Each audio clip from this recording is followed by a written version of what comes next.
We're in front of the Alameda County Jail. I'm with Terry Thompson, and you're Walter Hoye's attorney, and you just went in to visit him. How's he doing right now? Well, Walter's doing fine. He's a little weak. He's been on a fast, and he's also been in jail for some time. But the good news is he's about to get out, and that's buoying his spirits. So Walter's doing fine. The good news is the last time I think I talked to you, Peter, he'd brought 5 men to Christ. Well, it's up to 7 or 8 now. All right. And that's not counting the backsliders that are now on the way up. So Walter's having a good impact in the jail. That's amazing. You talk about being able to minister to the people. It's definitely a change. Instead of being on one side of the wall, you're actually inside there. And as far as this case and how Walter got there, people aren't really sure about the specifics of this. Can you help out with some of the legalities and why this case came to where it is? And is this really a just incarceration? Yeah, some people think of the judicial system as where you go to get justice, and that's really not true. You go to the judicial system to get a decision, and that's what happened in this case. We got a decision, but it was an unjust decision. This all started with the abortion clinic that Walter goes to on Tuesdays. Walter goes there with 2 ladies from his church. The youngest one is 84, and the other one is 89. And this is really an imposing, threatening group that's out there in front of family planning specialists. You say sarcastically. Yes. But indeed, the people in the clinic are afraid of them. Why are they afraid? Because every abortion that they lose between $350 and $1,300. They do late-term abortions there right up to viability. And so they don't like to lose money. Wow. And Walter scares them. This mild-mannered fellow who's a pastor, never raises his voice to anybody, he frightens them. And so they went to the city council and convinced the city council to bring in this bubble zone ordinance. And the ordinance requires that anybody that's within 100 feet of the clinic can't approach a woman going into the clinic and counsel her without her approval or her permission. Within 8 feet. Within 8 feet. So you can stand there and she can come close to you. But they've misinterpreted this ordinance. They've misinterpreted so that if he just puts his hand out, he's approaching her. Oh, wow. And the jury, this went to a jury, and the defense attorneys, Katie Short, Allison Aranda, Mike Millen, did a tremendous job. But they were up against a judge that was either the kindest way is he's incompetent, or he may have submitted to political pressure, but he did not give the jury good instructions. So they didn't know how to interpret this law.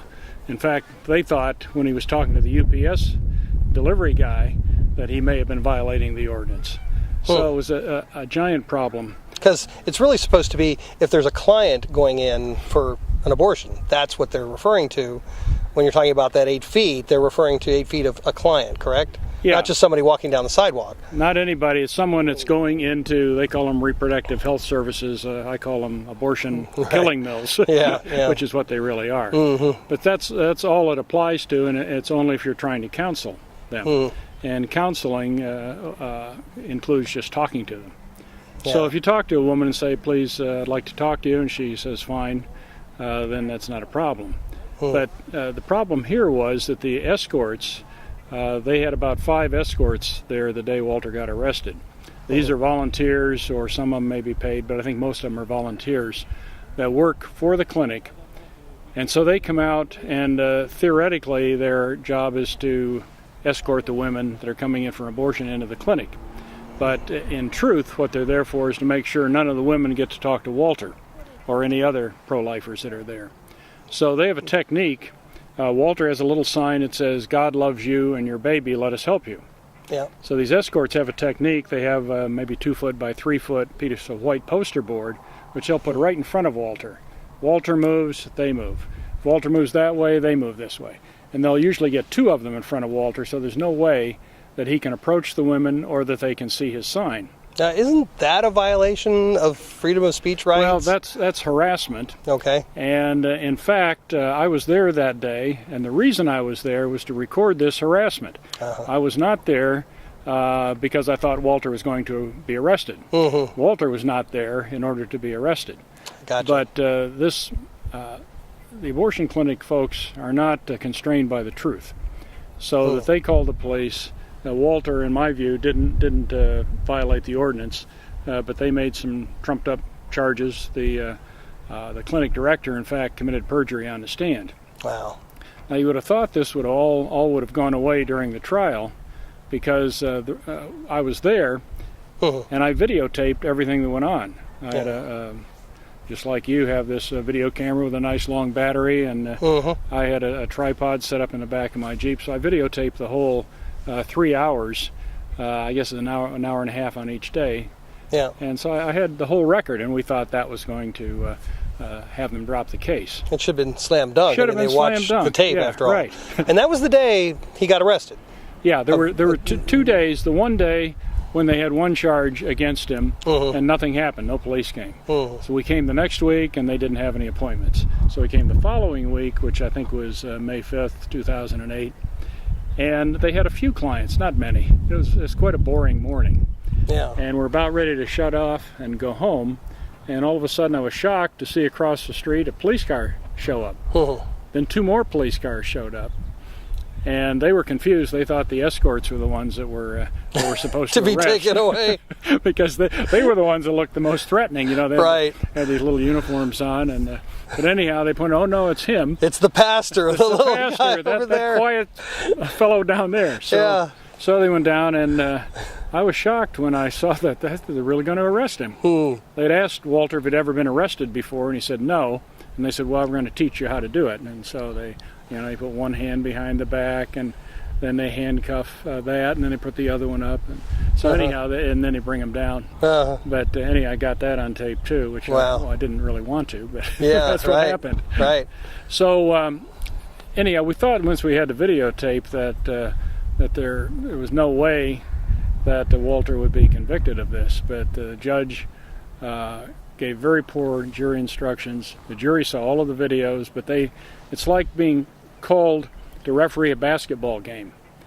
And you watch the whole basketball game, and then at the end they tell you to calculate how many fouls there were, how many double dribbles, and so forth. And you didn't know the rules when you were watching the game. Gotcha. And that's kind of what happened here. The jury were sequestered, and they came back and said, what does it mean to approach? And the judge wouldn't answer him. He'd say, use your own common sense. Oh, come on. And so there are plenty of... on laws that they have no understanding of. And also, he told them, now none of this should inhibit Walter's free speech rights, First Amendment rights. Well, you ask somebody on the street, what's a First Amendment right and what's a free speech right? I mean, maybe it's very clear to the judge, but it certainly wasn't to these 12 jurors. Right. So as a result of that and the bad instructions, they found him guilty on these 2 charges of just being closer than 8 feet. Wow. And, how dangerous or harmful was that to anyone? No women complained. There were no women going in that say, hey, he bothered me. The people that complained were Jackie Barbeck, who's the director of Family Planning Specialists, and she complains because she's afraid she's losing revenue. Right. And she wants to get him out of there. Right. So she may have gotten him out of there for a few weeks, but as you know, Peter, Saturday, there were now, rather than one Walter, there are 30 people on the street across from the clinic, with hats just like Walter's that say God Jesus, and signs just like Walter's that says God loves you and your baby, let us help you. I've got one in the trunk. So I'm sure that they're listening to me. I'm sure that the clinic director is thinking, gee, I got rid of one Walter and I got 30 protesters. What if I arrest these 30 protesters? I may get 900 more protesters. Right. She's going to have a little bit more of a headache. She's got something to worry about.